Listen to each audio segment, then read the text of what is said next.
Yo, hello everyone. Today we have yet another viewer requested video. Today we have a request by Lucas and he wants us to play a deck where every single card is part of a different damage range. I will maybe attach the screenshot of his message. So basically we have a troop that does less than 100 damage. It was like between 50 and 75 I think, then 75 to 100, 100, 150, etc, etc. So this way we have a card in the deck for every damage range that there is in Clash Royale. And I had Rocket first before the Sparky, but like 3 minutes ago Lucas commented that he wants to see Expo with Sparky, so I managed to do the switch in time, and this is the deck we will be playing. If it was a Rocket instead of the Sparky, it would be like a classic X-Bow, Ice Bow deck with E-Barbs. Don't mind, don't say anything about that. But this way with Sparky it's way more creative. Let's see what crazy plays we can pull off with Sparky Nado. Without further ado, I will see you in the first game. Obviously, let me know if you have other ideas for future videos. I always wait for those. Hope you enjoy. Alright, here we are in the first game against Robert. Poor guy, he will experience things that he would never think he would experience. Let's go for Sparky in the same lane as the Witch. He's crying. I feel you, man. This way he can't really go in. He will probably just let the Witch die. Nice, the Sparky got the perfect shot, which doesn't happen often because sometimes it just shoots. Oh, that's really unfortunate.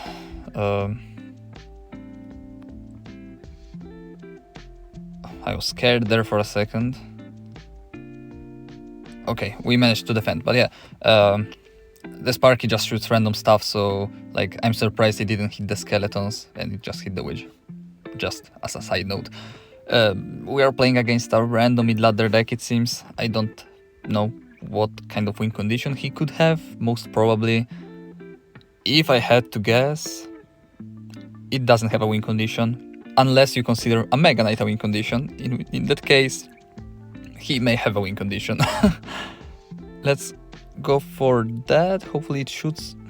As I was saying before, sometimes the Sparky just bugs out. Luckily it didn't happen. Let's go for that.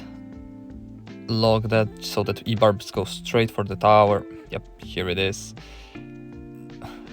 For some reason the Mega Knight changed focus. That's such a bad situation. We have to waste a nice wizard on that. I went really aggressive there because I was hoping for him to try to go with E-Wits, but instead he just goes for Mega Knight and we just can't do much about it. The Firecracker will get a shot, unfortunately.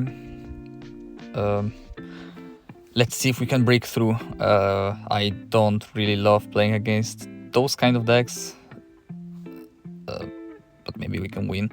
Let's go for Expo in the other lane. Let's go for a Knight. That's really bad. Unfortunately, I was hoping to pull off a crazy Nado play, but it didn't happen. We get a really nice X-Bow connection on the tower. We must keep it as long as possible. Our opponent goes for Electro Wizard, which I'm fine with, because now he doesn't really... he wasted 4 elixir, basically. Which, I mean, he will still manage to play Mega Knight on that, yep. Please, nope. I was hoping to redirect the jump, but it didn't happen. I think we're fine here.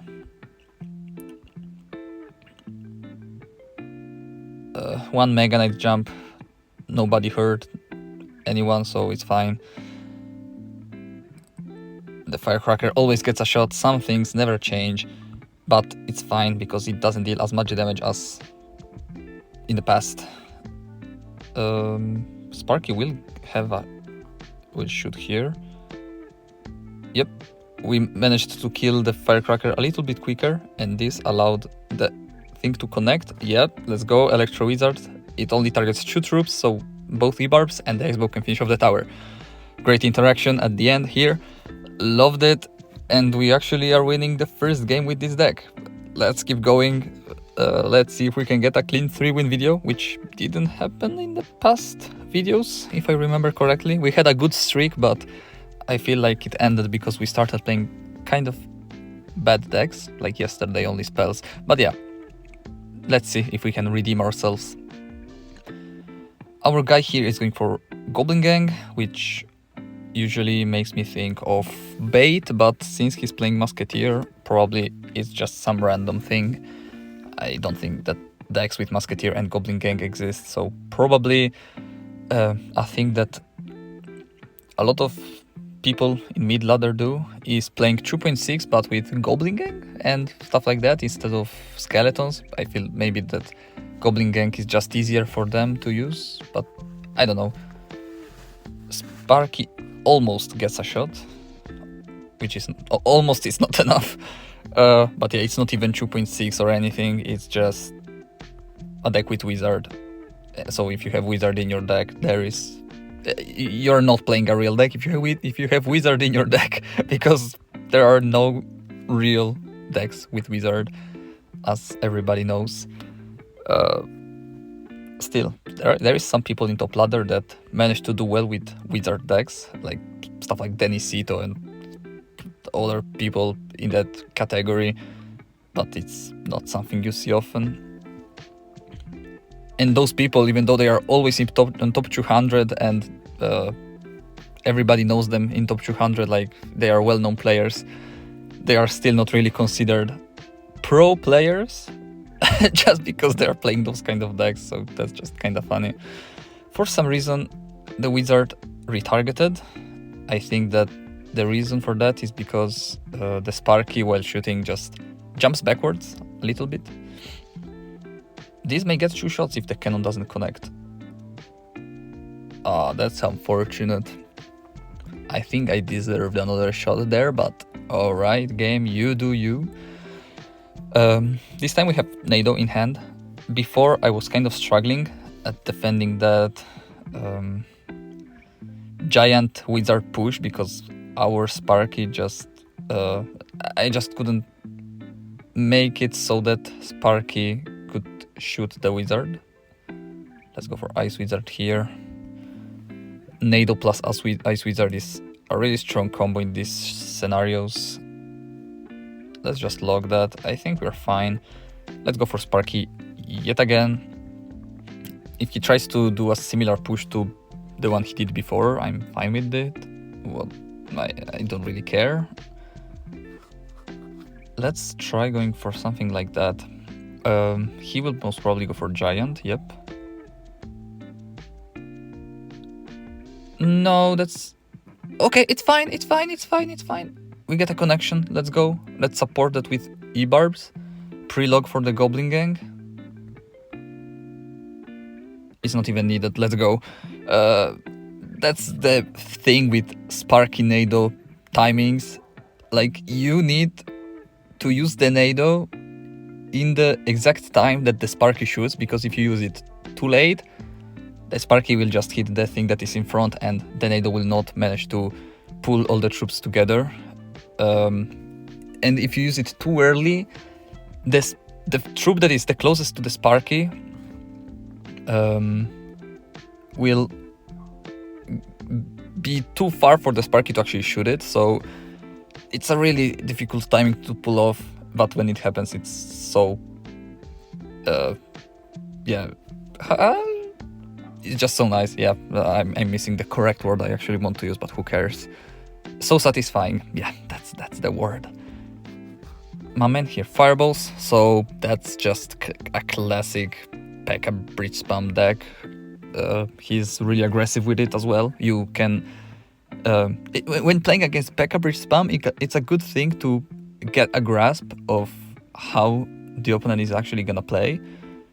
Because if they go for really early on magic archers, stuff like that, you can say for sure that they are gonna play really aggressive for the whole match, but I mean, it didn't work out for this guy right here. Is it a 3-crown already? He's not doing anything, so I think it is. That was a quick one.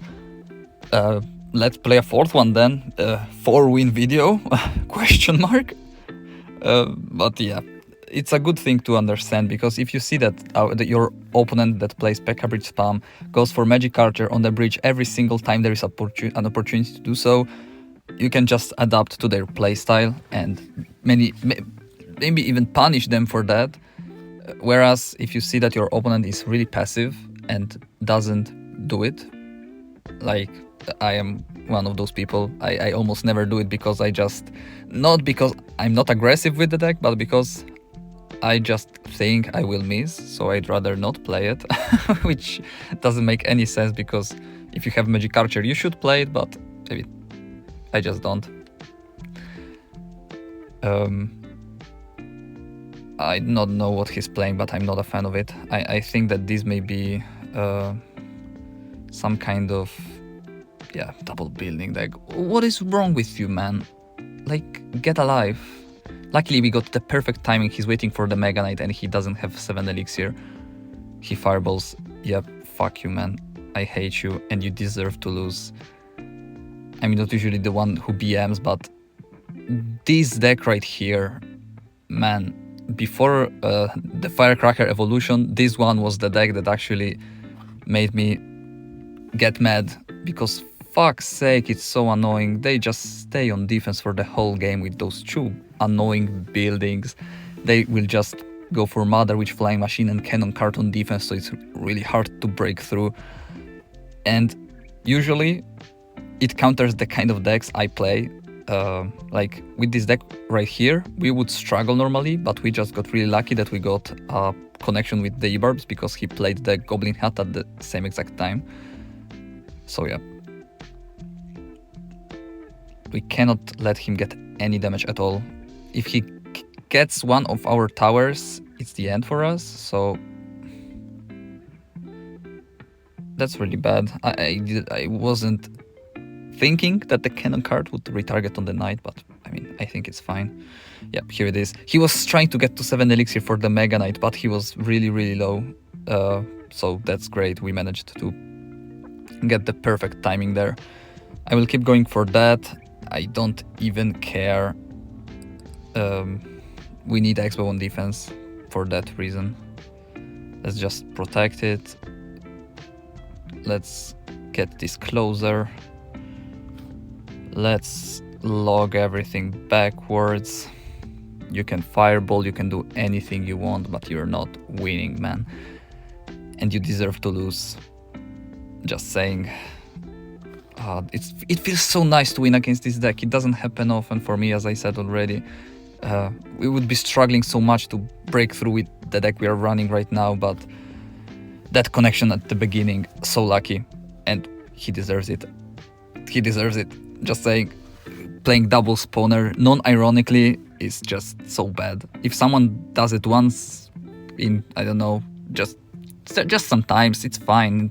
Anybody can sometimes troll a little bit, but usually in that case you would play a more random double spawner deck, whereas this deck is a thing and people actually play it. Like, how can you have fun with this? When I play against these guys, I just hope every single time to have I hope to be playing Hog EQ, because it's just a 100-0 matchup in that case, but I don't often play Hog EQ, as you can imagine. But yeah, we won 4 games actually, so great stuff. Thank you, Lucas, for the suggestion, and I can already hear X-Bow players being happy that I played X-Bow, because it also doesn't happen really often. So yeah, that's it for the video. Thank you so much for watching, and I will see you tomorrow.